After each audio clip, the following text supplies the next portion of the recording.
Good morning friends, मैं हूं आशुतोष कुमार। आरोही class में आपका स्वागत है। हम लोग क्लास 11th के फिजिक्स का ये जो सेंटर ऑफ मास लेक्चर देख रहे थे, ठीक है, उसका ये दूसरा लेक्चर मैं लेकर आया हूं। तो पहले लेक्चर में हम लोगों ने देखा था कि अगर हमारा डिस्क्रीट सिस्टम ऑफ पार्टिकल्स है तो उसका सेंटर ऑफ मास कैसे निकालेंगे, x coordinate, y coordinate, z coordinate, centre of mass का कैसे निकालेंगे। उसमें हमने ये भी देखा था कि अगर हमारा सिस्टम डिस्क्रीट ना होके कंटिन्यूअस बॉडी है तो कैसे निकालेंगे, मतलब सिस्टम ऑफ पार्टिकल्स ना होके एक कोई रिजिड बॉडी टाइप का दिया हुआ है तो उसका कैसे निकालेंगे। और उस क्रम में हमने ये निकाला था कि अगर सेमी सर्कुलर रिंग है तो इसका सेंटर ऑफ मास कहाँ पर होगा। और उसका केस में आपको याद होगा तो हमने देखा था कि इसका सेंटर ऑफ मास जो है वो ये ओरिजिन से 2r/π डिस्टेंस पर होता है, ठीक है। अभी हम लोग इसी का यूज करके ये निकालेंगे कि सेमी सर्कुलर डिस्क का सेंटर ऑफ मास कहाँ पर होगा। तो सेमी सर्कुलर डिस्क को हम लोग इस तरह ट्रीट कर सकते हैं कि सेमी सर्कुलर डिस्क जो है वो हमारा बहुत सारा रिंग से मिलकर बना है। सेमी सर्कुलर रिंग से मतलब एक ऐसा रिंग होगा, एक ऐसा रिंग होगा, इस तरह करके बहुत सारा रिंग से मिलकर बना है। तो हम लोग मान लेते हैं कि r डिस्टेंस पर एक dr थिकनेस का, इसी को मान लीजिए कि r डिस्टेंस पर एक dr थिकनेस का, हाँ, dr थिकनेस का हम लोग रिंग कंसीडर करते हैं, ठीक है। तो इस रिंग का सबसे पहले हम लोग रो देखेंगे कि रो क्या है सेमी सर्कुलर डिस्क का। तो रो को हम लोग क्या लिख सकते हैं, मास बाई एरिया। एरिया क्या हो जाएगा, πr²/2, मतलब 2m/πr²। ये आपका रो निकल गया। अब हमको इस पर्टिकुलर रिंग का मास निकालना है तो क्या होगा, dm is equal to mass of this particular ring, mass of the ring having radius r and thickness dr is equal to rho into area of the ring। तो rho into da, rho into da क्या होगा, da हो जाएगा पाई r, इसका small r है radius, तो पाई r इसका क्या कहते हैं सरकमफ्रेंस हो गया, इंटू थिकनेस करेंगे dr, ठीक है। रो का वैल्यू आप पुट कर दीजिए 2m/πr² into pi r into dr। पाई से पाई कैंसिल हो गया, आपका हो गया 2mr/r² इंटू dr। ये आपका इसका मास निकल गया, ओके। अभी ये हम देख रहे हैं कि सिमेट्रिकल बॉडी है, symmetrical about which axis, y axis. देखिए ये आपका एक्सिस जो होगा वाई एक्सिस, इसके अबाउट जो है, ये मेरा वाई एक्सिस है, ये मेरा एक्स एक्सिस है, तो इसके अबाउट जो है, इस एक्सिस के अबाउट सिमेट्रिकल मास डिस्ट्रीब्यूशन, ठीक है। तो हमको ये पता है कि जिस एक्सिस के अबाउट सिमेट्रिकल मास डिस्ट्रीब्यूशन होगा, सेंटर ऑफ मास जो है उसी एक्सिस पर लाई करेगा, मतलब इसका भी सेंटर ऑफ मास कहीं ना कहीं इसी लाइन पर होगा। कहां होगा वो हमें निकालना है, ठीक है। तो अभी हम लोग क्या कहते हैं, इसका वाई सी एम निकालना है, वाई सी एम। तो y c m equal to क्या होगा, y d m divided by capital M. वाई का वैल्यू क्या है, यहां से हम अगर इस पर्टिकुलर रिंग को कंसीडर करते हैं तो इसका 2r/π होता है, तो 2r/π इंटू इसका मास है 2m/R² dr divided by m हो गया, m to m कैंसिल हो गया, तो यहां से आप क्या निकल जाएगा, 4 निकल गया बाहर, m कैंसिल हो गया, 4/πr² integration of r² dr।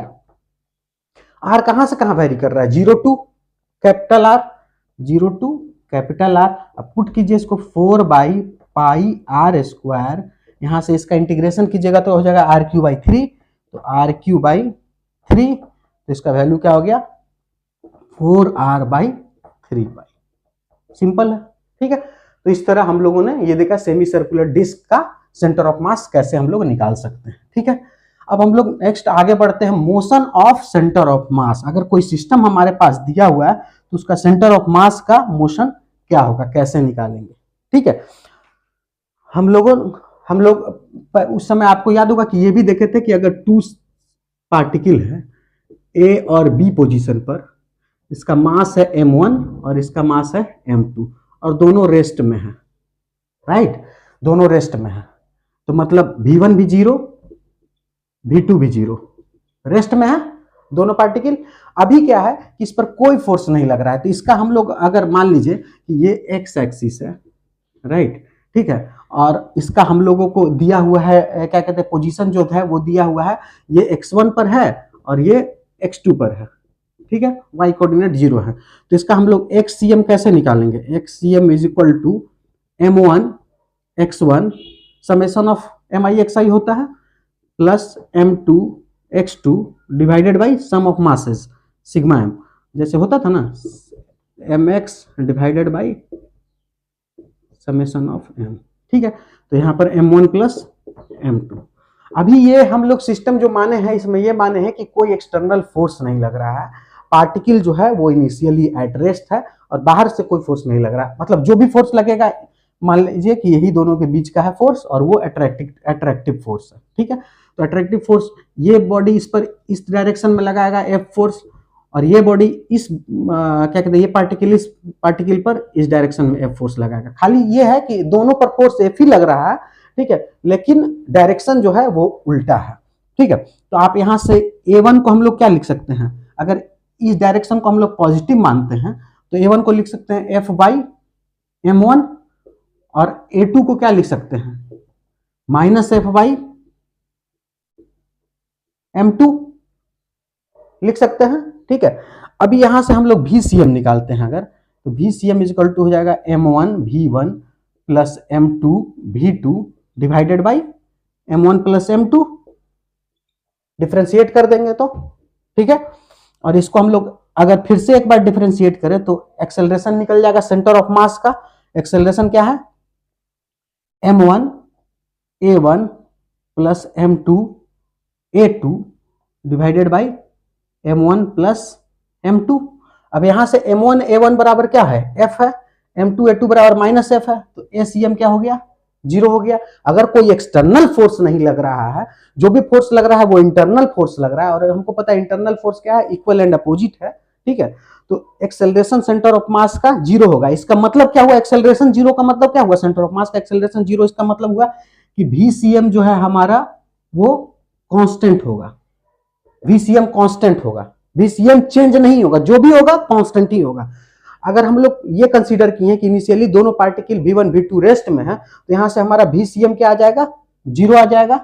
इसका मतलब क्या हुआ कि VCM 0 आ गया तो उसके इसका मतलब क्या हुआ कि अगर VCM कांस्टेंट है 0 है तो 0 ही रहेगा, ठीक है। लेकिन वो केस क्या था कि V1 और V2 जो है हमारा इनिशियली एट रेस्ट में। अगर सपोज दैट हमारे पास कोई ऐसा सिस्टम है, अभी हम सपोज दैट मान लीजिए कि कोई ऐसा सिस्टम है जिसमें एक नहीं बहुत सारा पार्टिकल है, बहुत सारा है, ठीक है, M1 M2 M3 M4 बहुत सारा पार्टिकल है, सबका इंडिविजुअली कुछ ना कुछ मोशन है, सबका इंडिविजुअली कुछ ना कुछ मोशन है, लेकिन कोई एक्सटर्नल फोर्स हम मान रहे हैं कि नहीं लगता है।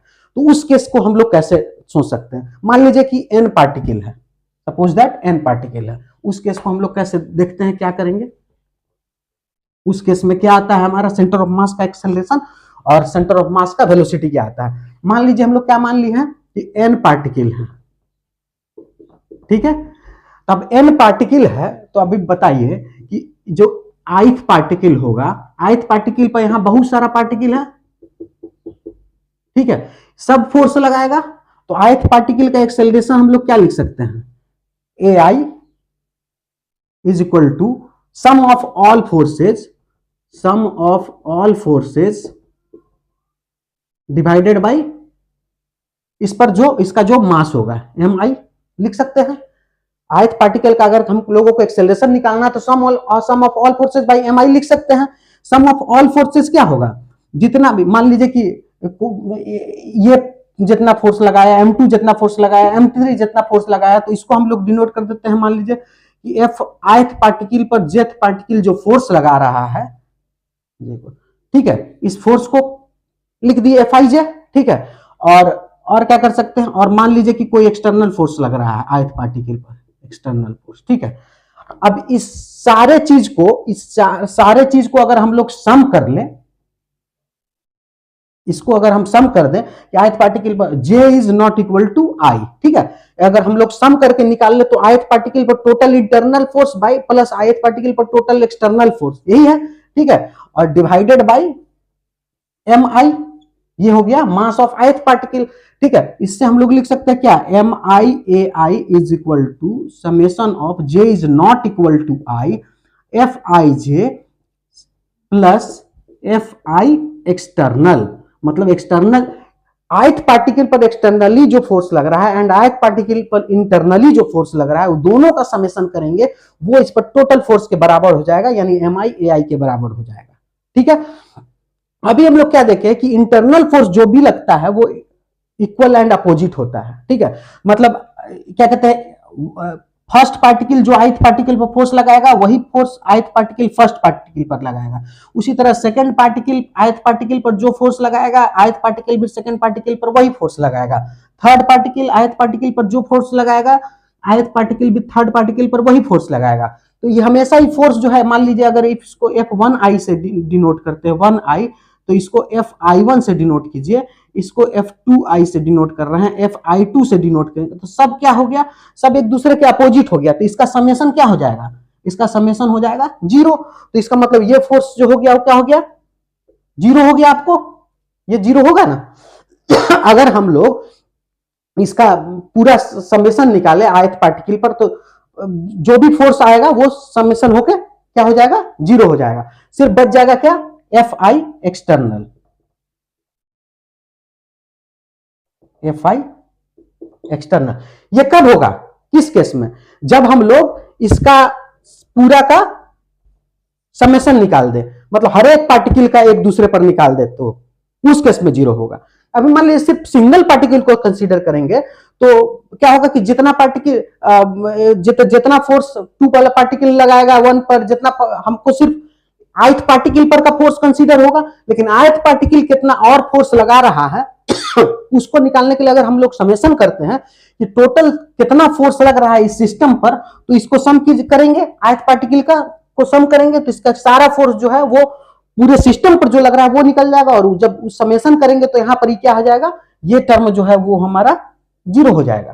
ठीक है, तो ये 0 हो जाएगा, सिर्फ बच जाएगा ये।